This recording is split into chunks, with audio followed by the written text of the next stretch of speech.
Thank you so much for this talk. Oh, good. I thought I'd dare reciprocate with a joke that was passed on to me, which I don't think was a joke, and so it could have originated in reality. It really doesn't matter. There were two monks passing through a town, and in their travels they had to stop in a restaurant for their daily meal. And they were seated there, and across the restaurant there were a couple of gentlemen in black suits, white shirts, probably Irish Mormons. And they thought, well, here's an opportunity. So they marched on over to visit the monks, and they gave their long spiel about their faith tradition and their confidence. And it was followed by a long, awkward silence, and they didn't get any kind of response from the monks. And they said, well, what's wrong? Don't you want to become born again? And they said, no, actually, that's exactly what we're trying to avoid. Yes. Yes, exactly. Different faith traditions. Different faith traditions. Yeah.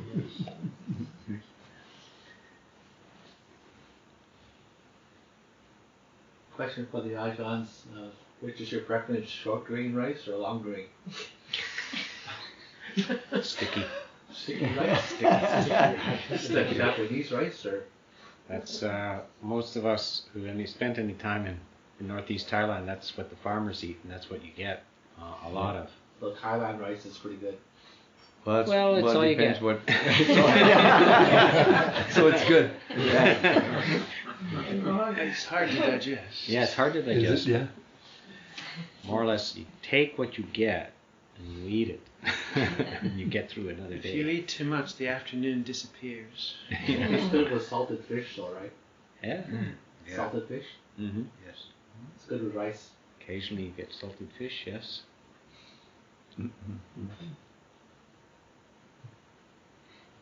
Perhaps these days there's a variety of rices available to the monks and the monks there. I don't know. Wat Nana Chat's very well looked after these days. You go to visit and it's quite a spread. It's not like the old days. The privilege of semi-starvation.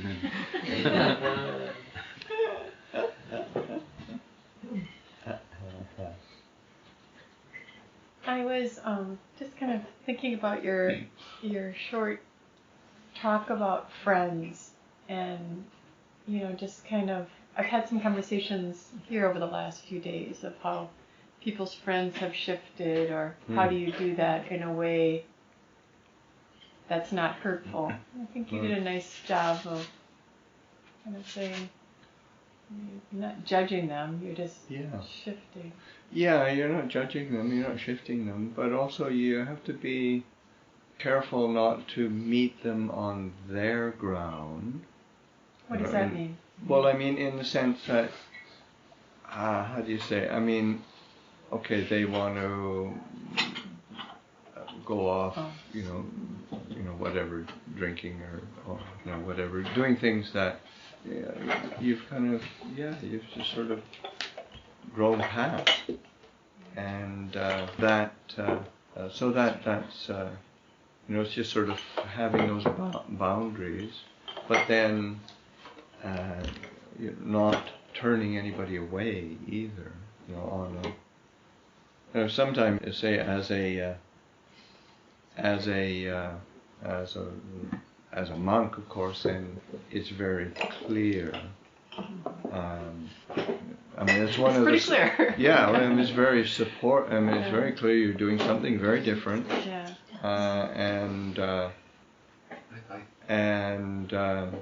So that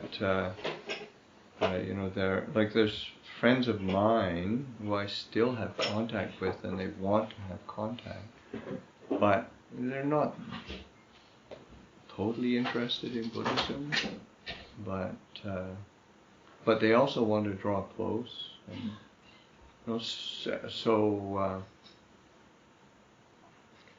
so that there's, so you can't, somebody who you don't know, then you can really set the bounds clearly.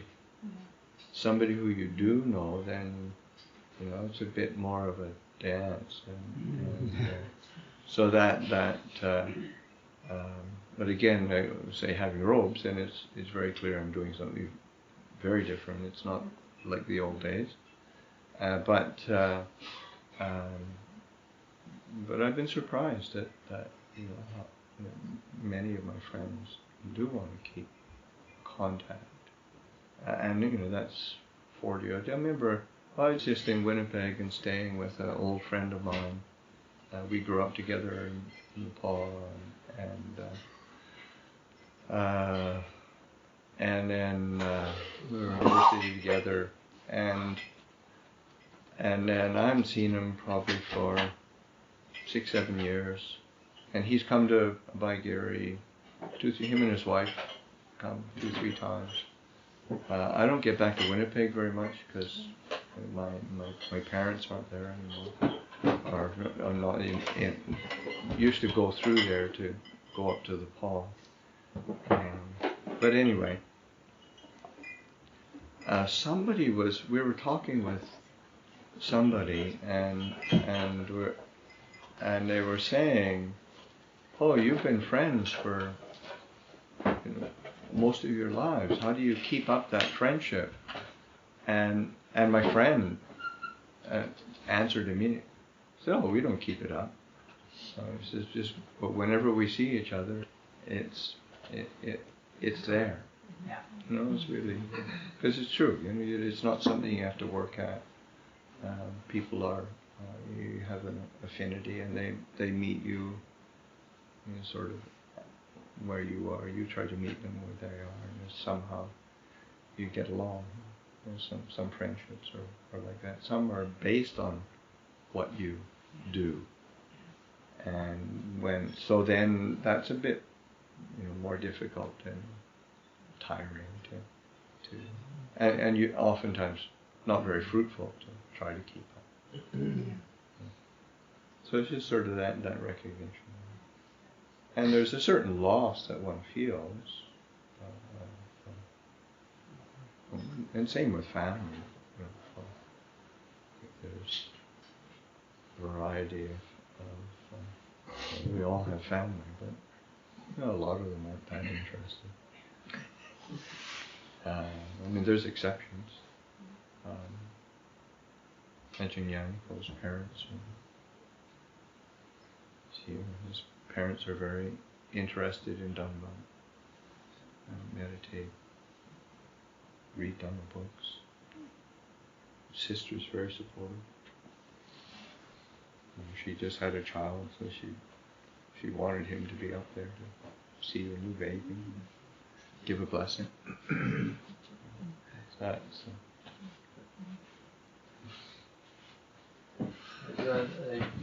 On that subject years ago, I remember saying to you, sometimes people find out they're following the Buddhist tradition, and they're curious.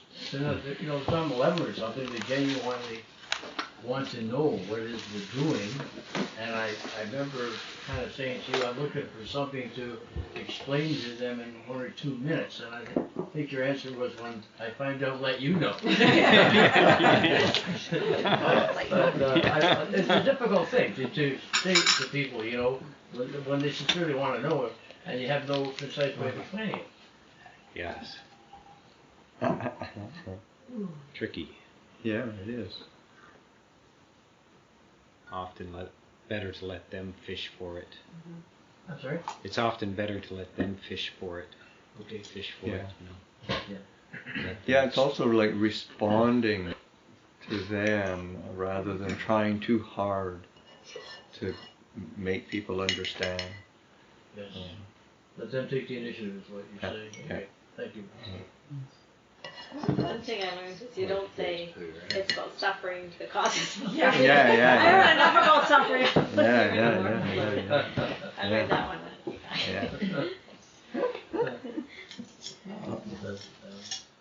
It is interesting. I had a Orthodox rabbi come and stay at the monastery for, he must have been there for a week or more.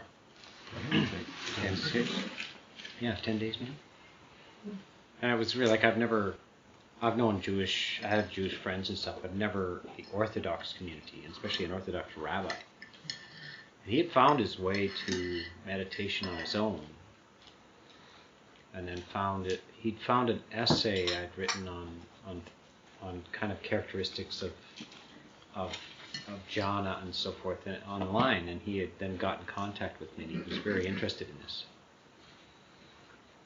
So we Skyped a few times, and he's interested in something called pre-faith. Pre-faith. He says that instead of interfaith or multi-faith, there's a kind of a thing that humans are before faith, that you are just something, we have a lot of things in common before anything, and especially in silence. But, I had no idea how this would work, but it worked quite beautifully, and we were just exploring the beautiful experiences of the mind, and some of it has been lost in that tradition, and he's looking to recover it actually through Buddhism. Traditions lose things from time to time. Buddhism loses things from time to time. It has to be recovered. Ajahn Sona, would it be fair to say that his notion of pre-faith is somewhat akin to, you hear it talked about as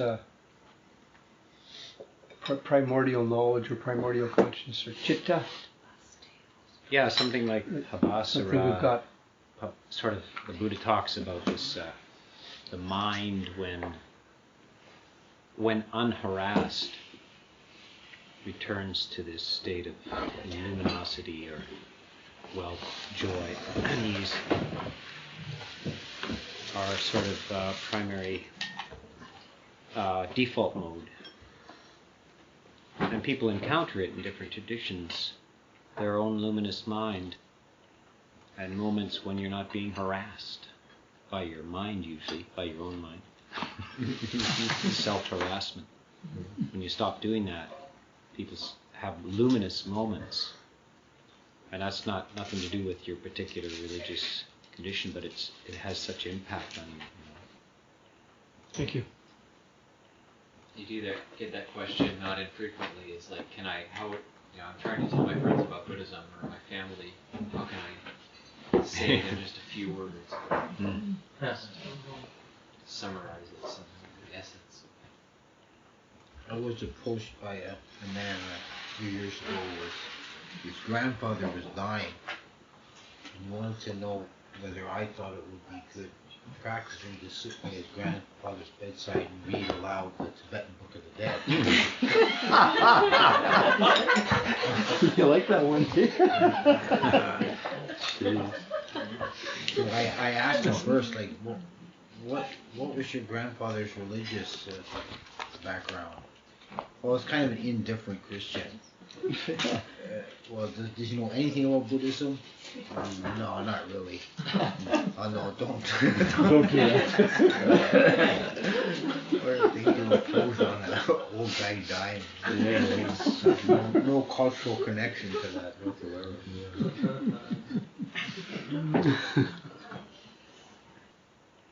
When I was ordaining, Ajahn Sarl just finished that book, Within, Without, or whatever. Oh, right. That Yes. was a fabulous book for friends and family. Yes. What's the name of it?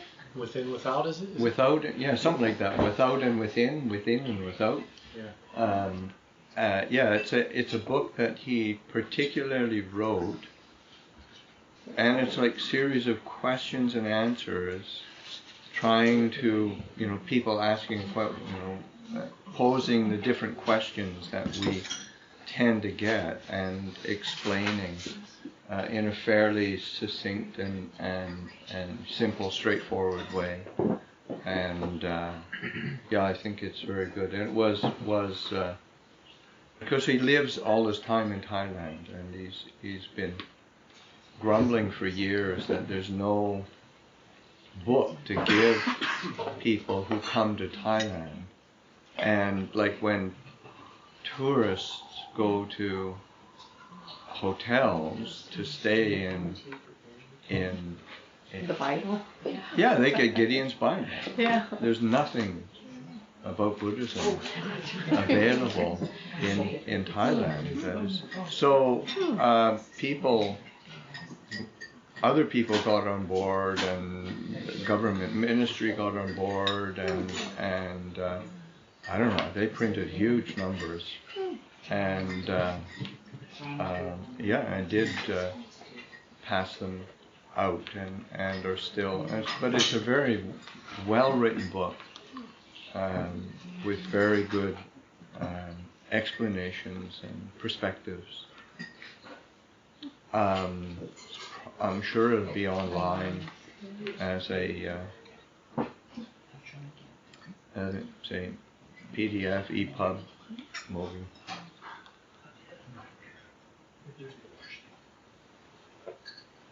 Do you still have that tradition of sprinkling people with lustrous waters?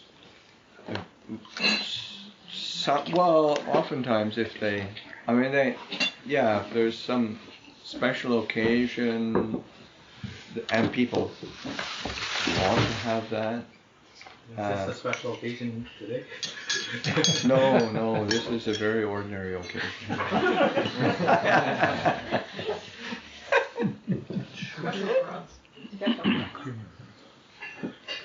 Did you grow up in Thailand? No.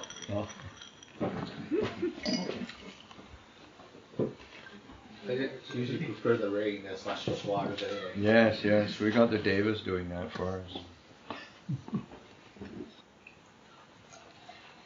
he requested the talk, and it's like one of these Buddhist principles that applies to everything. Like, just like wait till somebody asks you a question to teach them.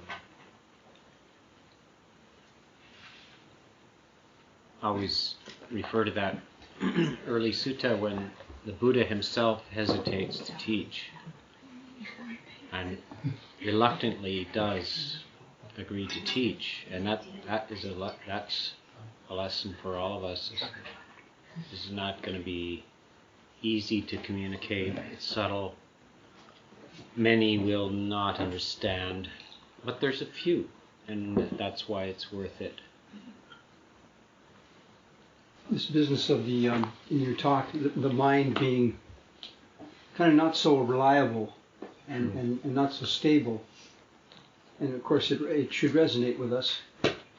We live in a very fast-paced, aggressive, logical system. Logic inherited perhaps from the Aristotelian Greek tradition that permeates through our science, in our education system. And then this is contrasted with how do you feel? How are you feeling about this? Or how are you feeling today? Yeah. And the avenue of the heart, the perception of the heart, and one wonders with how this word mindfulness is almost tortured in popular culture. Mindfulness in business, mindfulness of the bottom line. Oh yeah. So. It just one wonders, I've got a background as an educator, how we can move from the head to the heart in our school systems and our government systems, and it's a big rhetorical question perhaps. Yeah, well also I think it's even, because there is, just the paradigm of there being a head and a heart is already buying into a construct of that is that we assume by our culture, and Indian culture, like the word jitta there's not a division between the thought and emotion. It's part of one thing, and it's working together, and of course then it's also embodied. So there's a whole interactive play that is helpful to learn how to not separate. And of course one of the doorways in to seeing how that works is that it how does it feel? what's the experience? And it's exactly why the Buddha is using that doorway of dukkha. It gets our attention.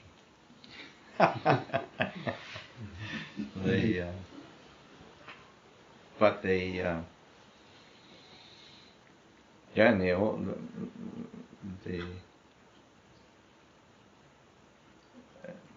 old, very ancient Indian models of the say of anatomy, they didn't, or say even in current Thailand, those where's your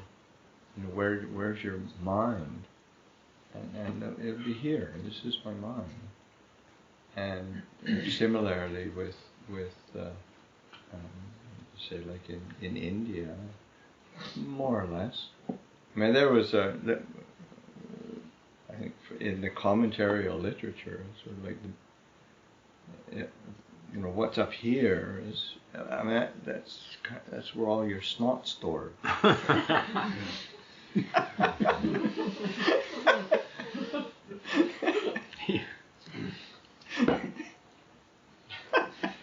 in the Visuddhimagga. Apparently, the only function of the brain is to produce mucus.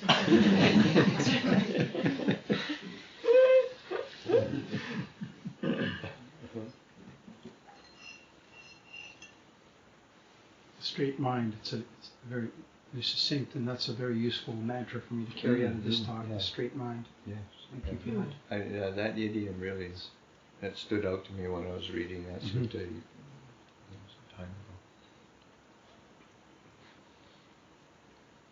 Yes, very little direction in this culture about how the basic feeling of well-being in the head and in the heart. And so I usually try to teach the idea of cool head, a sense of coolness in the head and a warmth in the heart. And these two things are not one at a time, but they're going at the same time. Your head is cool, your heart is warm. It's very easy to get what the words like detachment and everything can easily, and practice it, even in some vipassana practices and all this kind of stuff, can make you kind of aloof and detached, but you end up being uncomfortably cold as well. Like the part of you that should be warm is now cold. And then the opposite is the encouragement for emotional to become a passionate, participant, and that makes your head hot. So Canadians understand this, that when you sleep, you have this down quilt that comes up to your neck, but not over your head. And you keep the window open, this cool breeze coming in. That's a beautiful combination, isn't it? Your head is cool and fresh, but from here down, all warm. Nice. Cool head, warm heart. Cool head, warm heart.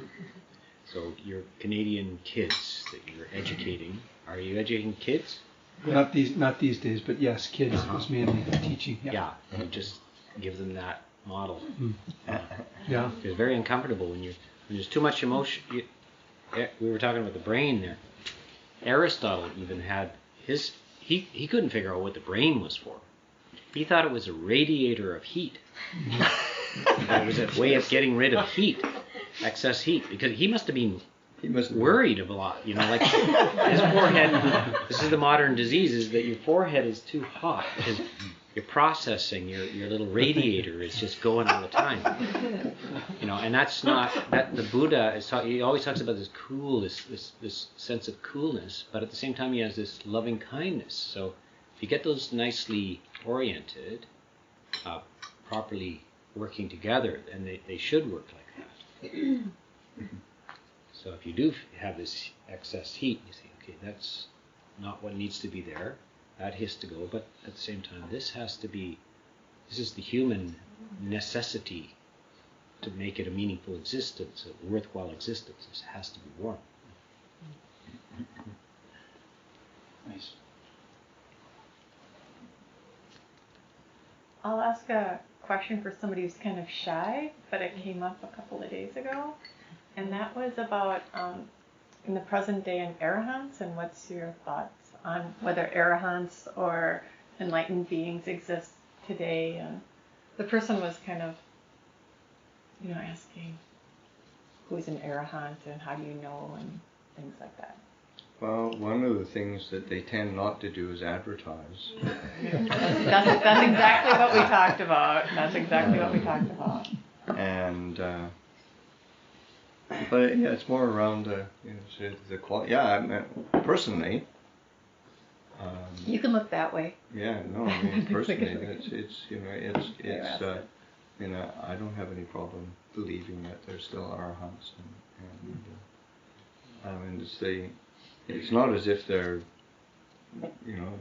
falling out of trees all over the place, but there are still. It's like at the end of the Buddha's life, when the Buddha said that he was, whoever follows this Eightfold Path will experience the fruits of it. They follow it fully, they'll experience the fruits of it. So that,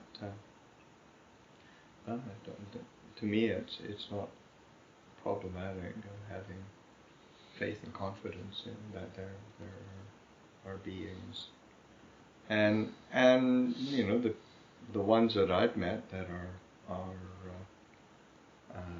considered by many others to have realized awakening. I mean, one of the interesting things, they all have different personalities. Mm-hmm. I mean, this is something that it isn't as if there's the arahant personality. The Myers-Briggs. Well, and it's just as the you can experience freedom from greed, hatred, delusion, freedom from dukkha, but your template is still going to be your kind of underlying personality. So that there's very quiet arahants, there's very Ajahn Chah was very ebullient, and I wouldn't say he was gregarious, but he was very ebullient and very charismatic. Say Ajahn Mahabua, very gruff,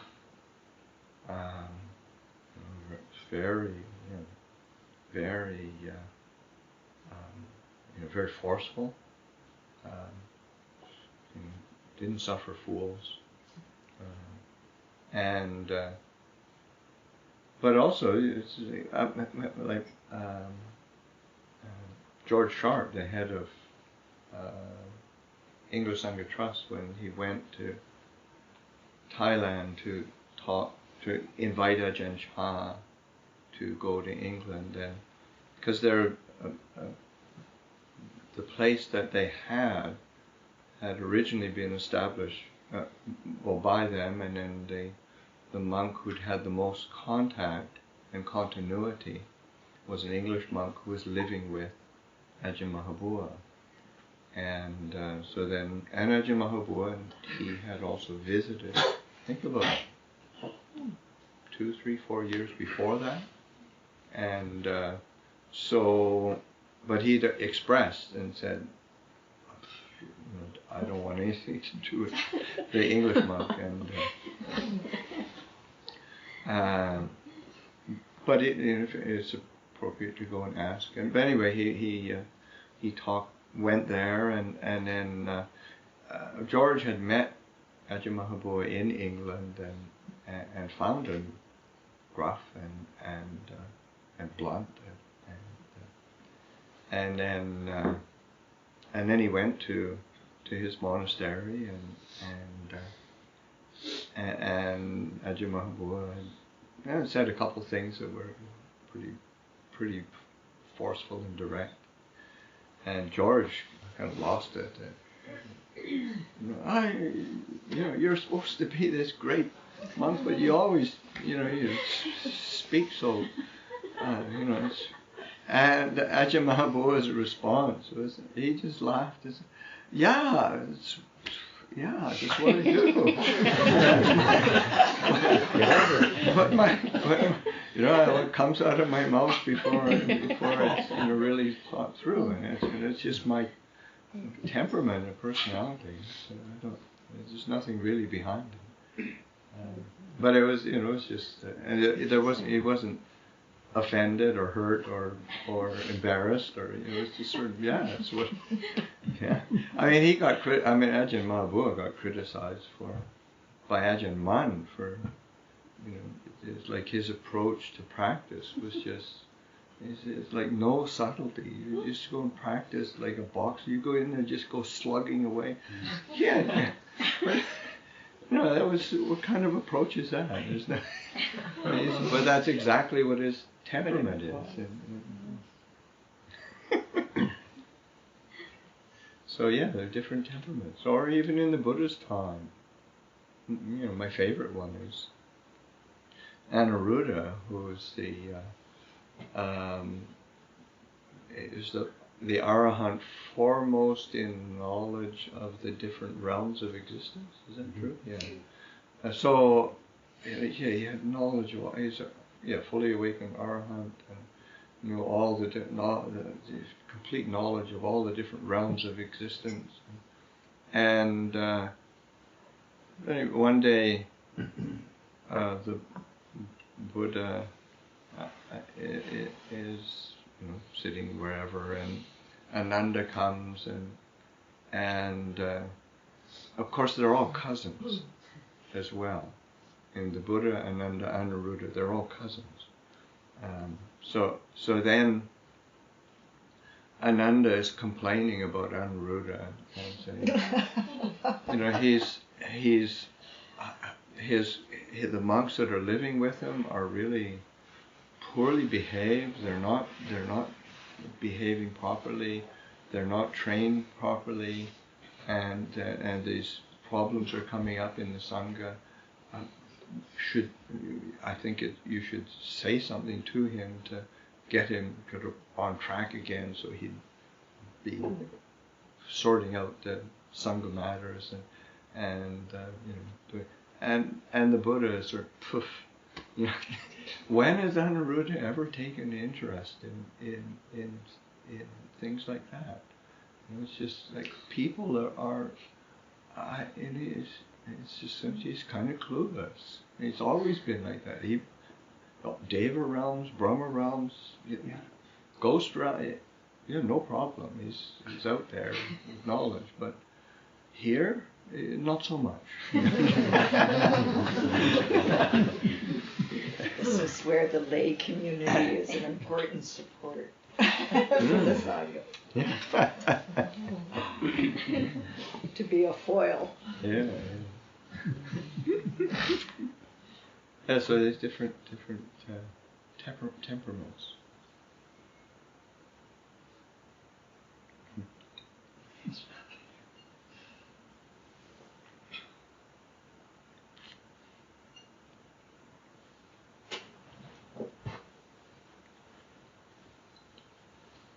There's also,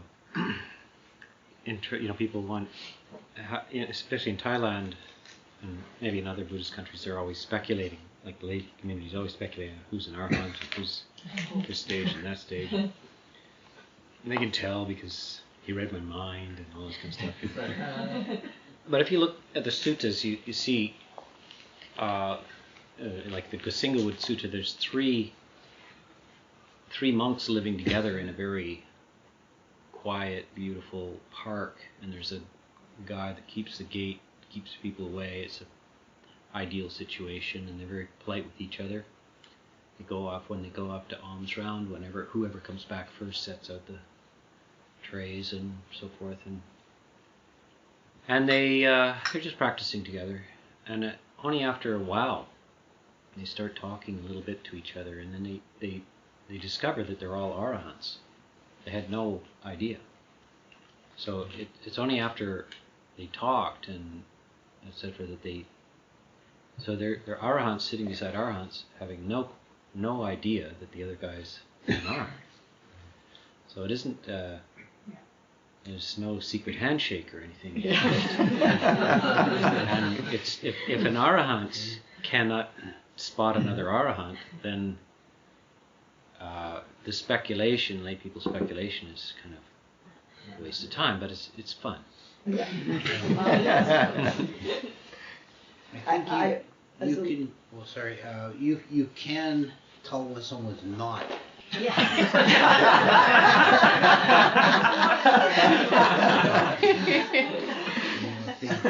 You don't want to elaborate on that? Well, one example is a story in Visuddhimagga about an old monk who, and this happens too, like people are mistaken about their own state.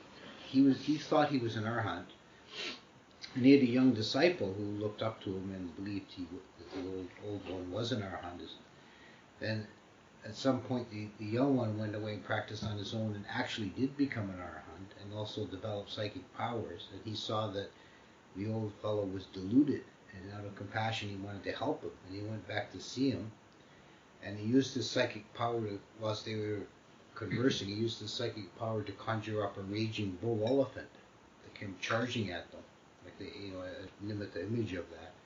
And the old guy got frightened and reacted and says, you are displaying fear, venerable sir, but fear does not arise in the mind stream of an arhat. So any defiled state of greed or sensual desire or anger is a sign that the person's not an arhat. Well, you have to interpret their behavior too, because as Luang Por was talking about Ajahn Mahabua being gruff, he could use sometimes, particularly in Thailand, some of the Ajahns will use like a fierce persona to encourage their students, right? And they're not genuinely angry. Only in Thailand, not here? No, not only in Thailand, but it is a thing in Thailand for sure. I would go on to say, if somebody comes and tells you they're an arhat, they're probably not. Yeah, because you said they don't advertise.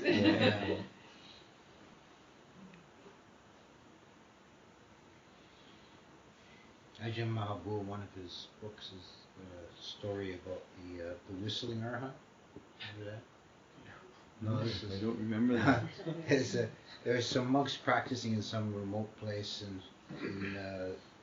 caves or kutis in the hills, and they were like far apart from each other, and they made an agreement. They took a whistle that if someone's bit by a snake or something like that, needs help, blow the whistle.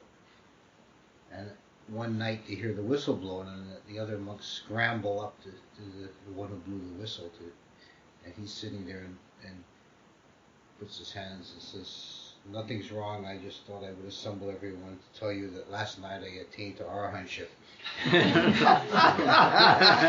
Well, may it be so, and they go back to their places, and then a couple of days later he blows the whistle again, and this time they go up to his cave, but they don't scramble quite as quickly.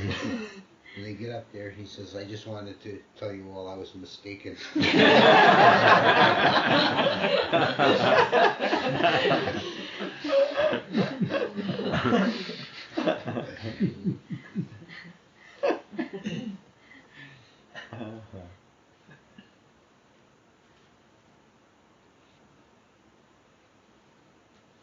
It is a very deep honor for us to have the Ajahns and senior monks of the Ajahn Chah tradition, Sangha, assembled at Arrow River. We're very grateful for your coming. Indeed. Yes, well, that's one of the great things of, say, Sangha, and it's mutually beneficial. Mm-hmm. And I misspoke. I said Ajahns, and I really meant abbots. Mm-hmm. As someone pointed out to me. Ajahns is also acceptable. Oh, Yeah. Bit broader, it's good. Actually more inclusive, there's a couple here who aren't actually typically abbots. Yeah, me, I'm not an abbot. But I believe you were a co-abbot, and does that mean it was a cohabitation? On that note, you're not the first one to come up with that. I thought if I thought of it for sure, somebody else would have probably said that.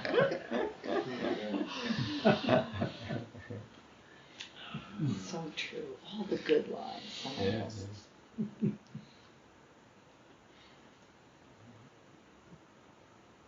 That's why we couldn't call it the North American Abbots Meeting. We call it the North American Influential Elders Meeting.